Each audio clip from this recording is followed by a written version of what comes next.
Welcome back. Hi, sis. Hi, sis. Hi, We're on everyone. Good morning. lesson 43. God is my source. I cannot see apart from him. Perception is not an attribute of God. His is the realm of knowledge. Yet he has created the Holy Spirit as the mediator between knowledge and perception. Without this link with God, perception would have replaced knowledge forever in your mind. With this link with God, perception will become so changed and purified that it will lead to knowledge. That is its function as the Holy Spirit sees it. Therefore, that is its function in truth. Can we just stop there for a Yeah. second? Yeah. Because I remember doing the workbook quite a few times, I don't know how many years, maybe 10 times, maybe even more. And during that time, this particular lesson 43, I couldn't grasp why Jesus gives such a bad rap to perception. Mm. I didn't understand what the hell knowledge was, the realm of God, knowledge, right? So I don't want to go too deeply into this right now, but I just want to be able to give everyone a little bit, a little bit of clarity on what he's talking about here. So the rest of it, Mhm. the rest of what he's saying in this lesson and following lessons actually is able to be welcomed without fear. Yeah. So, I mean, the first thing that I want to say is the realm of God, and this is highly, highly simplified. So forgive me, but is the realm of knowledge, which is the realm of God or heaven, right? Mhm. It is a place where only God and his creations reside. There is no consciousness. Mhm. I'm going to interchange the word consciousness and perception together because wherever consciousness is, there's perception and vice versa, which means that we still have choice, or at least we have the illusion of choice when our mind is in the realm of perception and consciousness. But in the realm of God, heaven, okay, there is no choice. Mhm. There's no perception to make a choice apart from God, right? So Right. for me anyway, that's the fundamental difference that I needed to learn in my earlier days with the course, just so that I could understand the difference. Does Mhm. that make sense, Sis? Can you add to that? Yeah.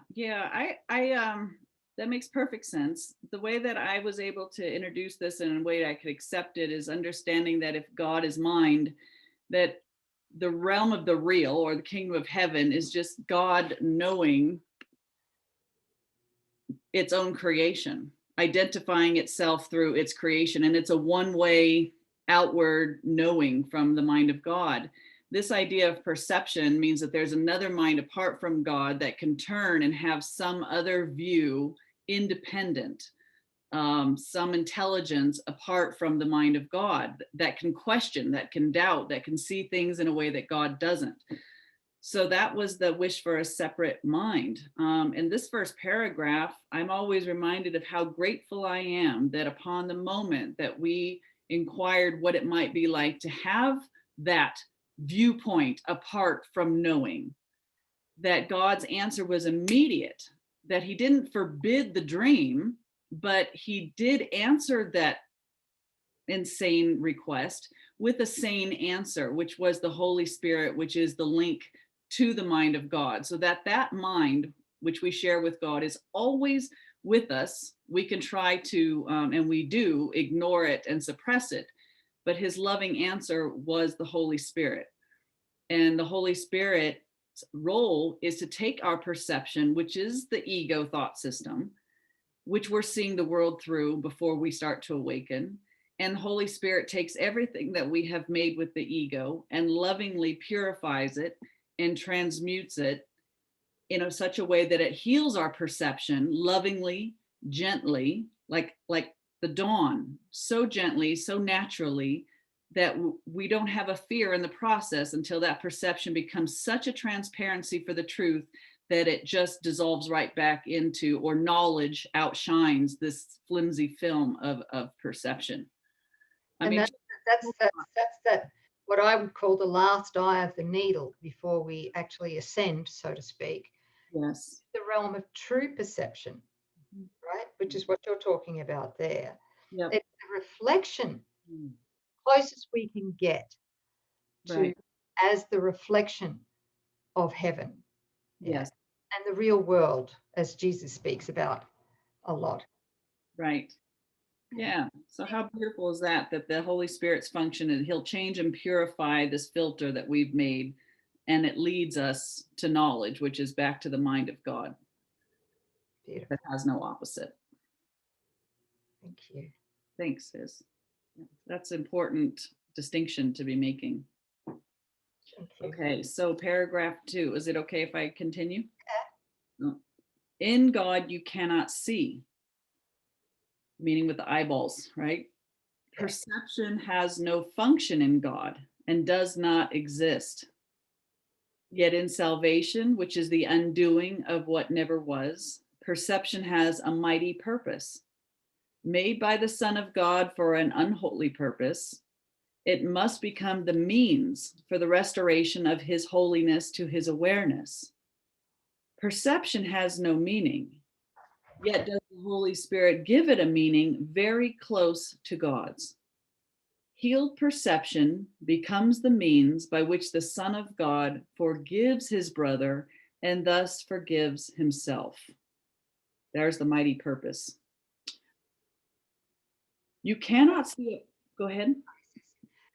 And what we're going to find as we do these lessons is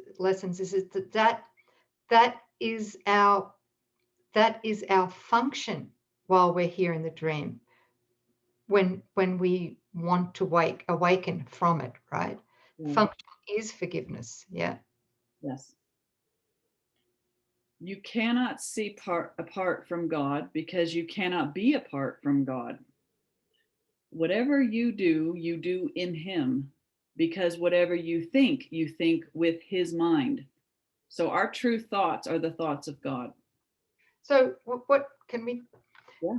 He says here, you cannot see apart from God because you cannot be apart from God. Mm-hmm. But the fact, while we believe we're in a dream, is that we're seeing apart from God all the time because we're trusting the body's eyeballs to see, right? We're trusting the ego mind, the past that we believe. We're trusting the body's senses. So we're trusting the ego to see. That's In right. The dark. That's basically what he's saying here. Because Yes. anything we see apart from God means that we're not seeing anything at all. That's right. Okay. So unless we're seeing or thinking or living with God, by God, nothing real is happening. That is huge. So nothing's showing up on God's radar. Right. Oh. Whatever you do in him, because whatever you think with his mind. If vision is real, and it is real to the extent to which it shares the Holy Spirit's purpose, then you cannot see apart from God. 3 5-minute practice periods are required today, one as early as possible and another as late as possible. The third should be undertaken at the most convenient and suitable time which circumstances and readiness permit. At the beginning of the practice period, repeat the idea to yourself with your eyes open. God is my source. I cannot see apart from him. Then glance around you for a short time, applying today's idea specifically to what you see. 4 or 5 subjects for this phase of the exercises are sufficient.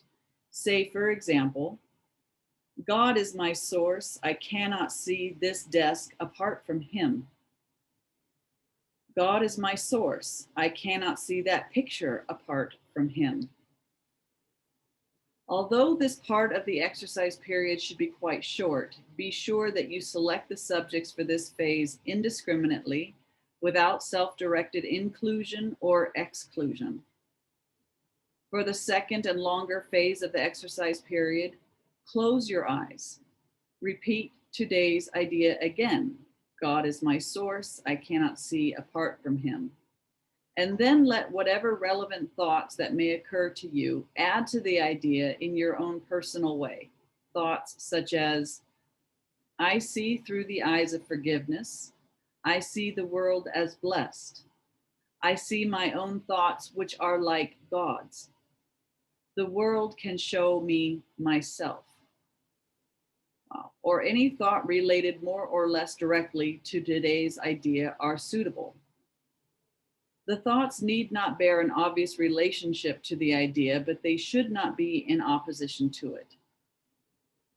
If you should find your mind wandering, if you begin to be aware of thoughts which are clearly out of accord with the idea for today, or if you seem to be unable to think of anything, open your eyes, repeat the first phrase, God is my source, and then try the second phase. Repeat the first phase and then try the second phase again. Please forgive me. Do not allow any protracted period to occur in which you become preoccupied with irrelevant thoughts. Return to the first phase as often as necessary to prevent this.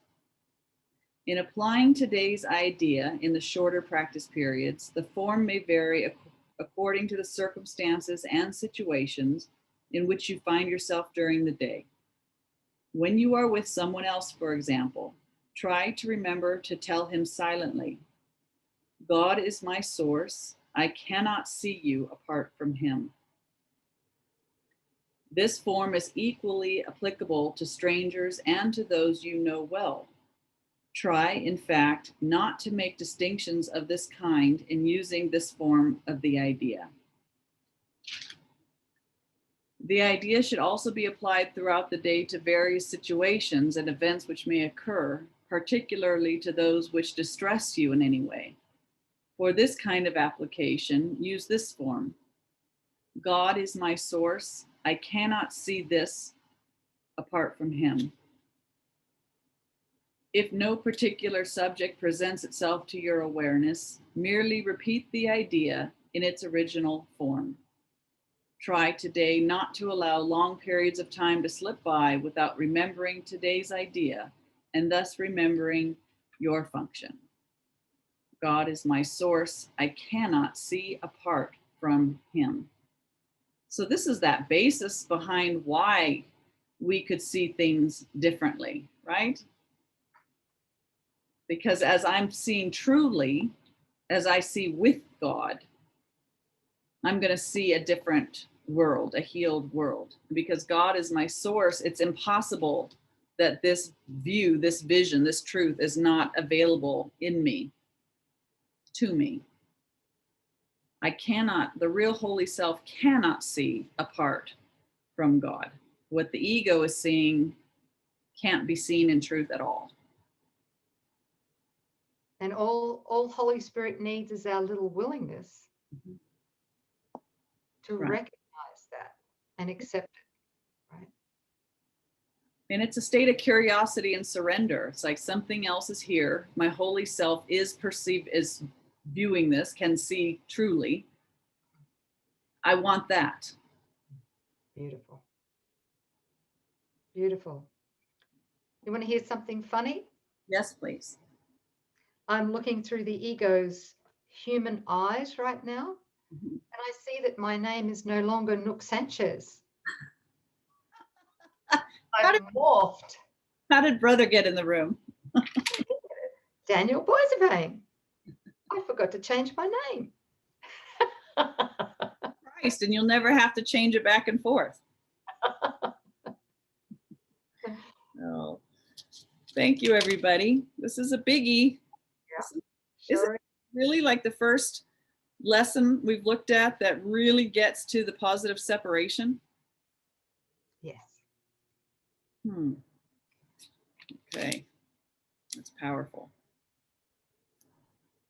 Thanks everybody for joining. Lesson 43, God is my source. I cannot see apart from him. Thank you, sis. Thank you, everyone. We'll see you tomorrow Bye. for the next lesson. In a minute. Yeah. See you in a minute. Bye. Bye.